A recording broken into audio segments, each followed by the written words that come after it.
Hi guys, welcome to another Divi theme video. This is Jamie from System 22 and webdesignandtechtips.com. We had a great question. We've actually done videos on this before, but not with Divi 5. We're using the Divi 5 theme here. And somebody asked, how do I add a search box to my header up here? As you can see, I've got a little search box up here. People can type in their query, hit search, etc. Really easy to do, and I'll show you exactly how. So let's get started. To do this today, I'm going to go down to my dashboard. We're actually going to create a global header. So let's delete what we've got going on here. We'll save the changes. If I go back here and refresh, we should have the default header back. There it is. Okay, let's go back. Once at your dashboard, you're going to want to go down to Divi and then down to Theme Builder. That's going to take you to this page that we just saw. We're going to add a global header. Now, for anybody who doesn't know, a global header will appear on every page unless you also have a custom header, which is, in this particular case, assigned to my blog posts. I've got another one here that's probably assigned to something else. I can't remember what. Specific posts, etc. You get the idea. But a global header is going to turn up everywhere. So let's add a global header. Going to build a global header. We're going to build from scratch. And like a Divi page, when it loads, it's going to put in a section and prompt you to put in a row with the green button here. I'm going to left click on the row. I'm only going to use a single column for mine. In that column, I'm going to have an image. Then I'm going to add a menu module. And some people might be saying, well, you can add an image to the menu module. That's true, but I'm using three modules on a single column, and you'll see why in a moment. And let's add, funnily enough, a little search box. I'll pop this one above the search there. So we've got an image, we've got a menu, and we've got a search box here. Let's click on the image. I'm going to use my logo for this. So we're on the image, as you can see. We click on image here. I've got a light color logo I'm going to use for that. And the menu item itself. See, we're in the menu there under content. You want to select the menu that you want to use. And the only thing that's going to show up here are the menus that you've created already. So I'm going to use my main menu there. For anybody that's not sure what I'm talking about, let's just go back down to the dashboard. I'm sure most people know this, but there's going to be some that don't. You have to have created a menu before it shows up there. So if we go down to appearance and then menus, you need to have created a menu here. And when you create your menus, remember the only pages that are going to show up are the published pages. Draft pages will not show up here. And you just select them, add them. You can move them up, down, sideways. Move them to the right, you'll get a sub menu. Once you're happy, just hit Save Menu. Okay, back to where we were. So we've selected our menu and we've got our little search box here. But of course, this looks crazy. Let's just make it the color that we want it. I'm going to go into the section. I'm going to give it a gradient that I've been using on the rest of the site. Blue tab for the section. As you can see, we're now in the section. Background always under content. Second tab across is a gradient. I'm going to add a background gradient. At least we can see what's going on there. It's not the colors I want, so I'm going to click on this left color. I'm going to make it dark gray. And I'm going to click on this color. I'm going to make it full black. Well, that's going to work for me, but of course, that's not how we want to see our menu. So let's stretch it out the way we want to. I'm going to go into the row. If you want to make this row full width, you can do so over in design and sizing. Just type 100 in here. I'm not going to have mine full width, but I will show you how. We've got 100% there. And in the max width, you put 100 in there. Make sure you select percent in this. By default, it's got pixels. You can see we've got a full width row right there. Let's reset that. I'm not interested in that today. But what I am interested in this is I want to spread these out horizontally. So we're in the row. And this is important. If we go to our content and elements, we want to go into the column that this is all sitting in. So under elements, you'll find the column. Click on the column. There's our little 3 modules that we've added, and you can add as many or as few as you like. I'm now going to go over to design and layout. It should be set to flex. It is. And its flex direction is top to bottom. I want mine left to right. Perfect. Well, hardly perfect, but they're at least displaying the way I want them to display. Let's justify the content. I think I'll do space between. It'll give it equal space between all the items there. When I shrink them down, it'll become more apparent. And I want everything to be aligned center. So let's go back into our image now. And under content here, I'm going to want to link this to my home page. We can do that with a bit of dynamic content. Home page link. Perfect. Now let's go over to design, make it the size that I want it. So over in design, let's close up layout, sizing. Remember, we're still in the image. I'm going to go down to width. I want mine about 180 pixels on all devices. 180, make sure we choose pixels. That's a little bit better. And as you can see, these are nice and evenly spaced because we justified and aligned that content there.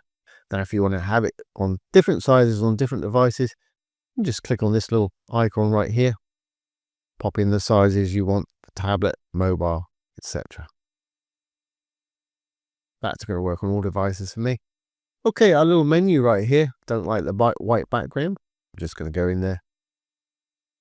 Back to content, background. There's the white background. I'm going to just hit the trash can. Can't see it very well, obviously. So if we go over here, design, menu text, active link color. Let's use the default blue. You won't see much up there because we haven't got an active link at the moment. Menu font's fine. Size, capitalized is fine. Regular menu text color. I'm going to make that white. And perhaps have a different color when they hover over it. To add a hover color, we just need to go up to the little icon. Looks like a little computer screen there. That's desktop. Left click, go down to hover. Now anything we write down here will only be applied when they hover their mouse over it. Let's give it a different color, perhaps that default blue I've been using. Perfect. Now this is very important. Once you add a hover color, make sure you go back up here, left click on the arrow and flip it back to desktop mode. If not, you'll go along, you'll make plenty of edits, have everything looking the way you want. But unfortunately, it's only going to happen when they put their mouse over it, and I've been caught by that myself. Okay, well, we got our little search box here. Let's just click on that when they're in the search. Let's go into content. If you want to put a placeholder in there, you can do so like that. I'm not particularly interested in that for the moment. Elements here. If you're going to use a placeholder, you might not want to show the button, so you can take that off. Just to demonstrate, anybody who doesn't know what I'm talking about, if I put a placeholder back in there, you'll see we've got no button, but it tells you it's a search box. Let's put that back how it was. Don't need a link because we just want them to type in there and search. Exceptions, this is very useful. You can exclude pages or exclude posts. You can exclude categories down here. Now background, that's fine. I'm going to leave it as it is. Just in design, let's tidy it up a little bit. Actual layout's fine. In the field, background color I'm going to leave as it is. Field focus background color, that's basically when they're clicking on it. I'm going to leave that generic too. Field text though, let's make it white. Now if I click on there, we've got white text. It is capitalized. Let's just hit that. Then take it off again if you want it lowercase. Obviously, if you want it in the middle, put it in the middle. I'm happy for it to be on the left. Text size is fine. Let's go down to our button text down here. Button and the button border color. I'm going to use that crazy blue again. Perhaps use the dark blue this time. Font style is fine. Capital is fine. The actual text color, I want that to be white. Text size of 14 is probably going to work for me. That's fine. Now it's got a little border here. Put that up to 1. You'll see it vaguely in the background. That's kind of a nice effect. I'm actually going to use that same light blue color that we've been using. And just to finish off, I'm going to round off those corners. If I roll up a little bit, that little border, we've got all 4 selected, so it's done all 4 round there. And if we want to do rounded corners, we can go up here. We've got the chain check, so it's going to do all 4 corners at once. Let's maybe put 30 pixels in there. Just click off of it. And we've got rounded corners like that. Great, well that's going to work for me. It's a little bit deep right here, so let's take a bit of padding away from the section. I want a little tiny border and a bit of glow on the bottom, as you saw before. Really easy to do if we go back into our section here. Let's go down to spacing. We're in design, here's spacing. Padding top and bottom. Let's try 20 pixels. I think that's what I used before. Just put in the 20, hit the chain, it'll do both sides. Obviously adjust yours for taste, that's great. And again, I want a tiny little blue border on the bottom, border's just underneath. I just want to do the bottom one this time. I'm just going to give it 1 pixel, and then generic light blue. Barely visible there. And I'm also going to add a little glow on the bottom with some box shadow here. Down in box shadow, I'm going to use this one, but I'm going to make it that crazy blue color again.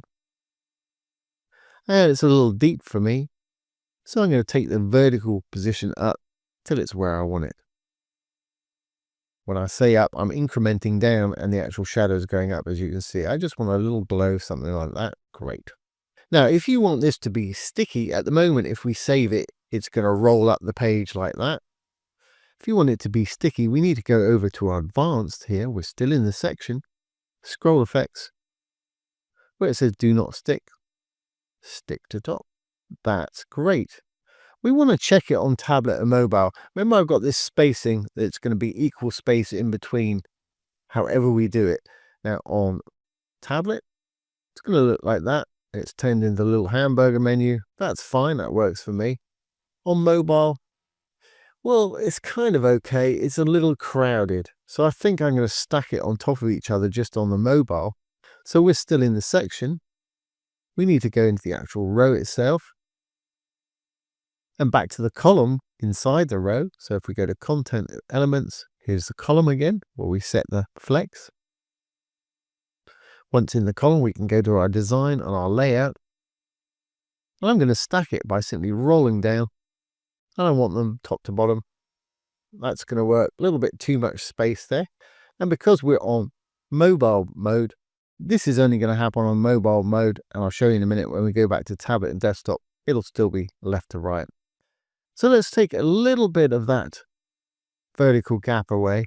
Let's maybe take it down to 20. Remember, they've got to be able to get their fingers on there and don't want to be tapping on 2 things at once, so you don't want to have them too close.